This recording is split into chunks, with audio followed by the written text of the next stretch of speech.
I'm Steve Harmison, and welcome to the first episode of Test of Time.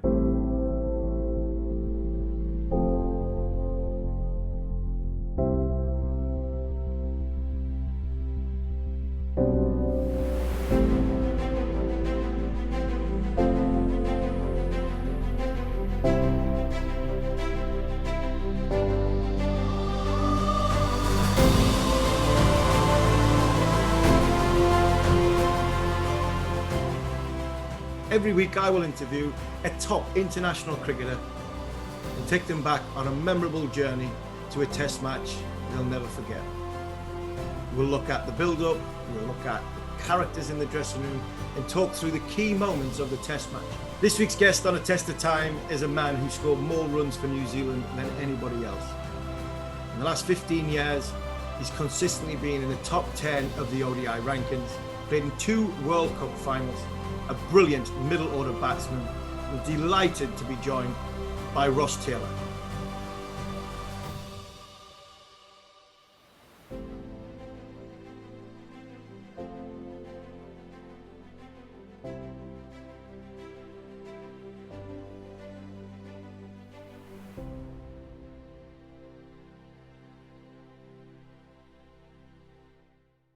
Well, Ross, thanks for joining us. Just wanted to touch on the Hamilton Test match and what it was like. I think it was your 3rd Test match. You'd just come back from South Africa. Bowled Dale Steyn, bowled fantastically, bowled the speed of light, got man of the match in both games. So you've gone from Dale Steyn at the peak of his powers to back home Test match. Hoggard and Harmison just won the Ashes, but on their way out. Not very good anymore. And what can you remember about the sort of build up to that test match going in the dressing room? Yeah, so South Africa, funny you say about Dale Steyn. I don't actually think I faced a ball. So whoever was at the other end had already cleaned me up by the time Dale had come on. And then Bangladesh came just beforehand and I got dropped. So it wasn't it was baptism of fire, obviously South Africa, then going into Bangladesh and getting dropped. So no, I must admit it was pretty nerve-wracking. Obviously, you want to stamp your authority on your career and getting dropped straight away. England, I can remember the Ashes series in 05 and staying up to all hours of the night in New Zealand to watch it. It was such a fantastic game. So, yeah, probably more nervous energy, but at the same time probably comfortable because it's playing inside, in what conditions, quite well. What was the dressing room like for you as a young player going into it? I think probably like any young cricketer coming through, when you start playing with your, I guess, idols or players that you admired growing up, it was a little bit strange. If I remember rightly, in that game, we had 3 other players from my high school team, Jacob Bora, Matthew Sinclair, Jamie Howe, and our psychologist at the time, Gary Harmison. They all went to Barmy boys, so we had this photo. So it just added to the not only nervous and but nerve-wracking, but having all the other little distractions come with it. But no, I think the side was pretty inclusive at the time. Fleming, as you said, was on the way out. Vittoria was still new into his captaincy. But I'm sure having Stephen Fleming at the other end, standing at first slip, he would have. Actually, I think I was at second slip, so I was pretty nerve-wracking. I probably didn't add much chat to the just went with it. And, Stephen says, I'll go with it. What did you make of the England side at the time? Because England were on a little bit of transition as well. Just come off the back of a 5-0 whitewash in Australia. And the one days had gone in sort of New Zealand's favour. We had, I think, a great game. We had just landed. Never forget, me and Huggy had just landed, and I think it was 340, played 340 in a one-day game. And then England started training just after. I think there was some question marks from the New Zealand guys going, what is going on here? There was a few English ones as well, I tell you, especially the senior players. 100%. I think I can't remember the player, but someone did say to Collie, what's going on here? It was a fantastic game. We're having drinks and the English guys are out training. But it was obviously we knew the international incumbents. We didn't know much about Ryan Sidebottom. I think he was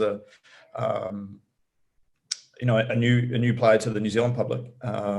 Had a little bit of a taste of him during the one days, but you know, we were unsure, you know, what qualities he was going to bring. But if I remember rightly, he had an outstanding series and got 27 wickets, and he got a hat trick, and it was nice to be at the other end and not having to face it in that Hamilton game. So that's been a trivia question every time we play in Hamilton and it starts raining. Side bottoms, hat trick, can you name all three of them? So that's the only reason I know, because I had to Google it the other day when it happened. It's the Hamilton Test match. You go to it, you walk out to bat. I think it was about 120 for 3. And you mentioned Jamie Howe there. He was at the other end, who was going, you know, reasonably well. First Test match in New Zealand. What was the nerves like? Yeah, it was pretty nervous, but at the same time, I played a lot of cricket with Jamie Howe. He was my Central District's captain at the time, and I suppose having that you know, familiar face at the other end made things a lot easier. But saying that, Hamilton, I think that game, to be fair, was a pretty slowish wicket. I was just happy to be.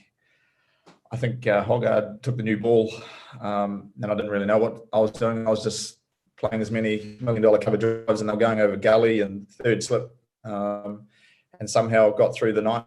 And I've never been a good overnight batsman, but I think I was about 50 odd not out overnight, and somehow you know, got there the next morning, got through, and hopefully, you know, just see this, I guess when you play with the Kookaburra, you probably need to only worry about the ball swinging for probably only, you know, 15, 20 overs, where Duke you have to be a lot more circumspect. And the family in the ground, you know, walking out for the first time, having the family there. The Barmy Army were in, because if I remember rightly, Jesse Ryder battered England in the one days, and me and Hoggy's trying to find all this footage. Great, I got a great story with Colonel, because who you played with, Philip Mustard at Durham. Yeah. When Jesse, we were trying to find all footage of Jesse Ryder, thinking he's going to come against us in the first Test match and going to come hard at us. And then I remember driving the combi, one of the buses into Hamilton, and the news came on 8 o'clock in the morning. It's like, Jesse Ryder's going to miss. He's out for the first Test, possibly out for the series. Got a lacerated hand, been in a barroom fight. And I remember there was about 8 lads on the bus. Peter Moses in the front, and the Colonel's voice on the back was, well, he was all right when I left him at 4:30 this morning. So it was like, oh no, here we go. But you know, to have the Barmy Army had this great song about Jesse, and they were in full force. So, you know, the family there, the Barmy Army going, all that emotion, must have been a great atmosphere. Oh, 100%. And it was my first experience with the Barmy Army.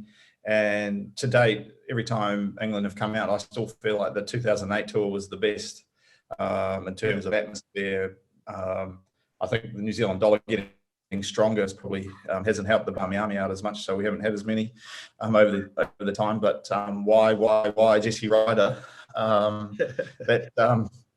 remember that. But all the other songs, as you see, the family, the Jesse Ryder song, the Oram family, I remember them off by heart.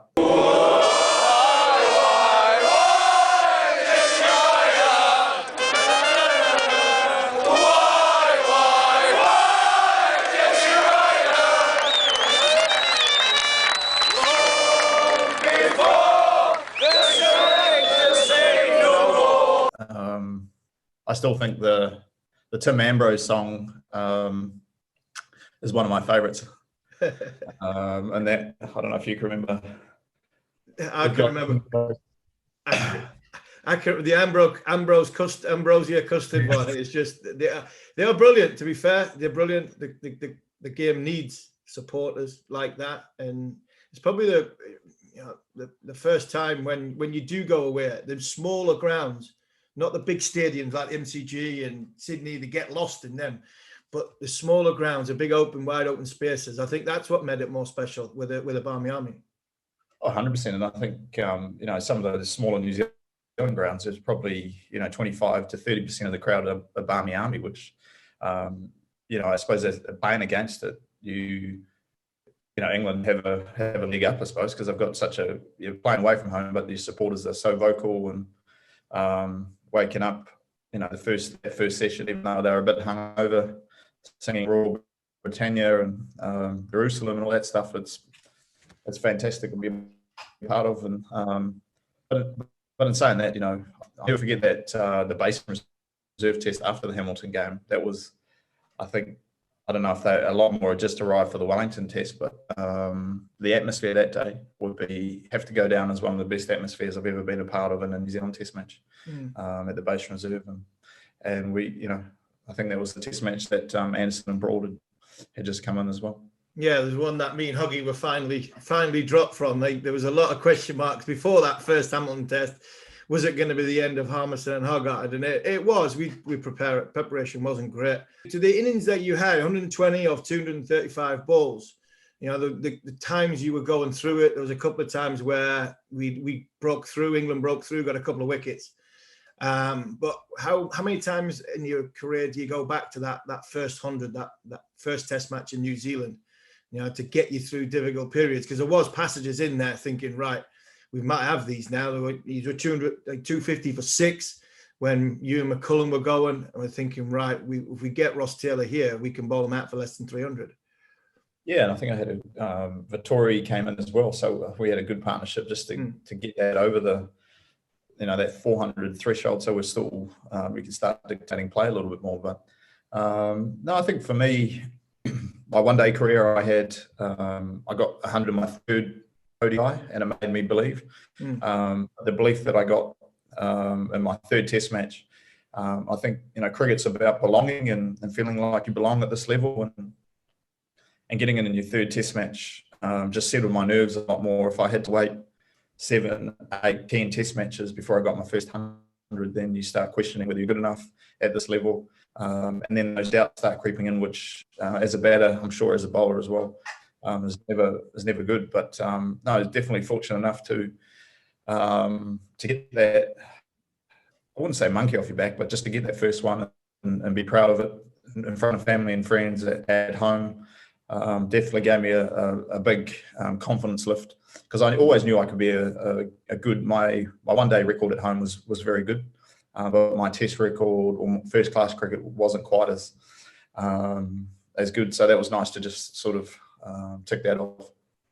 And you mentioned the great Stephen Fleming. He was retiring at the end of that series. I remember, I think it was day 3 or day 4.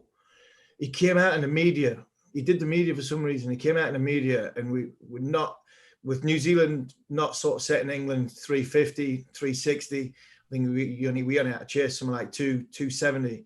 He came out, and it wasn't a defeatist. It wasn't like, oh well, England have got a chance here. He was in so much belief, and I think it sent a message to the England dressing room that, New Zealand fancy beating us here, and obviously that's what happened in the end. But was it an unwelcoming distraction, Fleming retiring at the end of the series? It was probably not a bad place to be as a youngster, being so naive. I didn't really know what was going on, the reasoning behind it. I think if you were to ask Stephen would have liked to have continued to captain, and I think he wanted to retire because we went to England afterwards.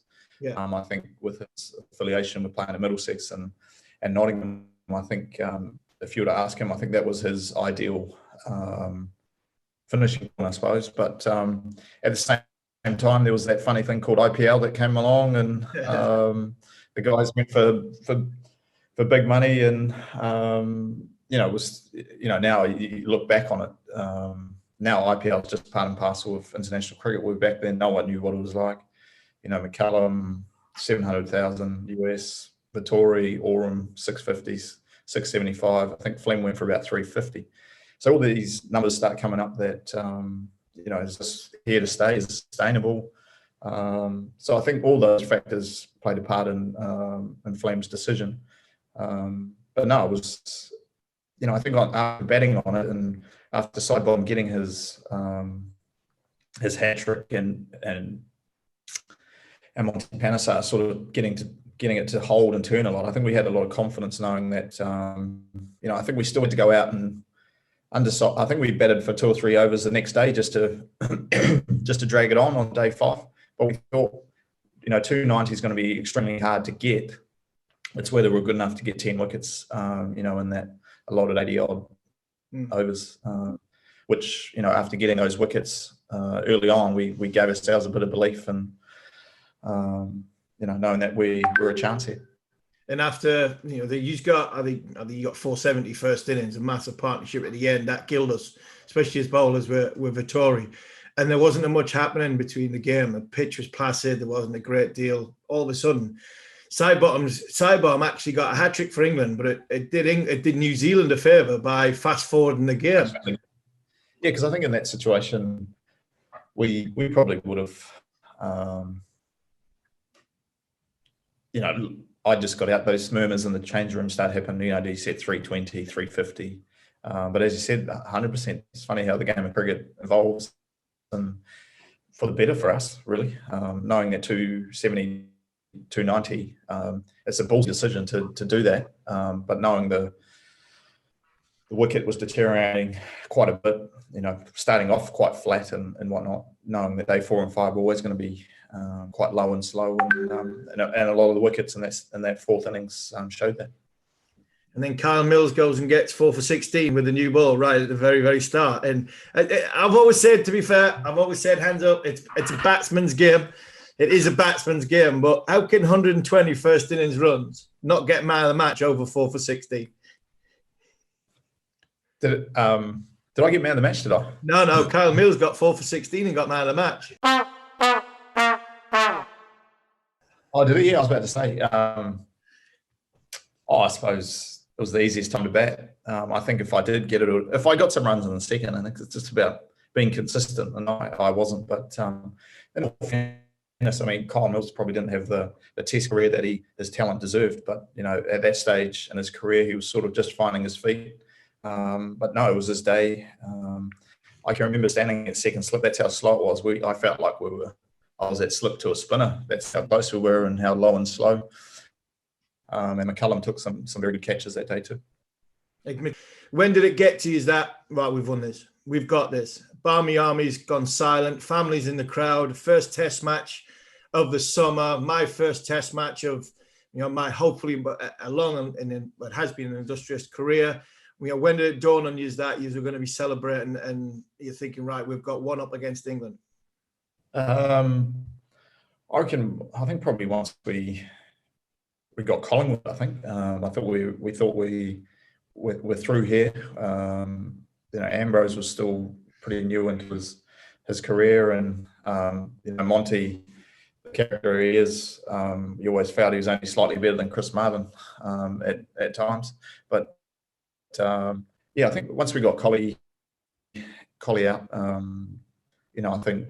Once again, I'm still quite naive and new. I'm not quite sure what to do here, and I was just happy. I can remember that night, the night before, actually, I think we'd gone out to dinner with Ian Botham, so I don't know if he was trying to stitch us up. Beefy had a few Chardonnays, and myself and Brendan had a few with him. So, whether that was a prerequisite to that night, but it was nice to get my first test win at home against obviously England, who obviously having Barmy Army and all that, and that was my birthday too. I think the day before, so having the Barmy Army sing me happy birthday, I think I got out about 3 balls later after the happy birthday. So I don't know if that was a nice distraction or not. Was that the innings that proved to Ross Taylor that Ross Taylor is a test player? You mentioned you go out for dinner with Ian Botham the night before, get 100 in the first test match in New Zealand soil. Does it get any better? No, I don't think so. I think, as I said, the confidence I got from that was massive. I think, to know that you can get runs against the best players in the world, and know that, that you belong. I think if you can continue to do that, I thought I'd give myself a chance to have a decent career. But, as a kid growing up, I was all about wanting to play Test cricket and hoping I'd be able to get there. I guess it was just nice to be able to get there and get that first Test match 100 and hoping for a few more. And in Test match cricket, there's a lot of talk about, you mentioned IPL and numbers, and everything that goes on with what white ball cricket does give to the game. But now you're sort of closer to the end to what you were then at the start. You know, the thoughts and where Test cricket is in your eyes and where Test cricket should be in the general public's eyes of this great game we love. I think, Test cricket should be number one, and always should be, I think. England's probably a little bit different. The traditions, the county cricket, it's always well supported. We sometimes here at Hampshire, there was more people for the Hampshire-Leicester game than could be at a test in New Zealand on day 3 and 4. So, I think there's still things to be tweaked in Test cricket, but I think the World Test Championship has definitely added a good dimension to cricket, added some context to it, and not necessarily because obviously the Ashes, India, there's always context and the fantastic games of cricket to watch as a neutral spectator. But the World Test Championship, a team plays a 2-match series, wins 1-0. Do they just hang on for the draw? Where now the Test Championship is all about points. They want to go out there and win. There's no just a bit more aggressive cricket, and that's what the fans want. It just adds, trying to win 2-0, where if it's just nothing on it, bilateral series, 1-0, win the series with the trophy at the end of the day. And vice versa, you're 1-0 down, you want to win to try and half the points. We play a lot of 2 Test match series, not as many 3-match series as we would probably like. But I think Test cricket with the World Test Championship is definitely heading in the right direction. But no, hopefully I think there's still room for IPL and these franchise leagues. It's just trying to work out as best possible to work in conjunction with them. But at the same time, international cricket, should be the pinnacle and, should be working around that. In 2008, Ross Taylor walks out on his home ground, 3rd Test match against England. Did you ever dream and think 13 years later you'd be sitting at Hampshire waiting to start not only the Test Championship season, but to play against England 13 years on? No chance. I think I did an interview the other day. I think 2000, I don't know why, but 2019 was sort of the number I gave myself. I think players sort of look at themselves at World Cups, especially a white ball player who plays all formats. I sort of worked out I wanted to play till 2019. But once I got there, or even before that, I thought, well, I still feel good and I'm still enjoying the game. Why retire? I think a lot of players that I played with and the things you say, you're a long time retired. If you're still enjoying it, still good enough, why don't you play on? No, I'm happy I made the decision. It's good to be here. It's nice to always come back to the UK and play in probably what I feel is one of the best places to tour. Not quite the same with COVID and being in a bubble, but I'm going to miss stopping at those servos and getting Nando's and Costa's coffees and whatnot. But if you'd said that in 2008 that I'd still be playing cricket and had played over 100 Test matches, I would have said you're dreaming. And if I give Ross Taylor the superpower of the 13 years he's played cricket, international cricket, if I give you the superpower, you could change one thing in cricket, what would it be? It's a little bit controversial, I reckon, but I've been thinking about this for a while. A couple of years ago, a New Zealand fielder threw the ball in and it hit an English batsman's bat that deflected 4 runs at Lords. I can't remember the game. I think it was a World Cup final. I think that if it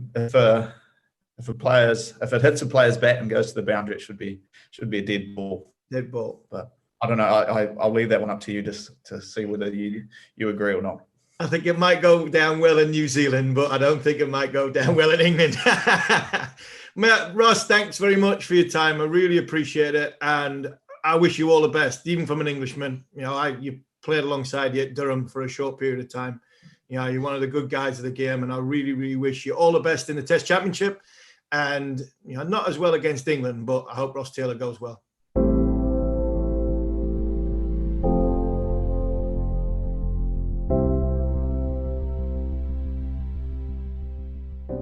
In the coming weeks, I'll be joined by the likes of Michael Vaughan, Andrew Flintoff, Darren Goff, Mark Butcher, and many, many more. So please like, subscribe, and leave a comment below.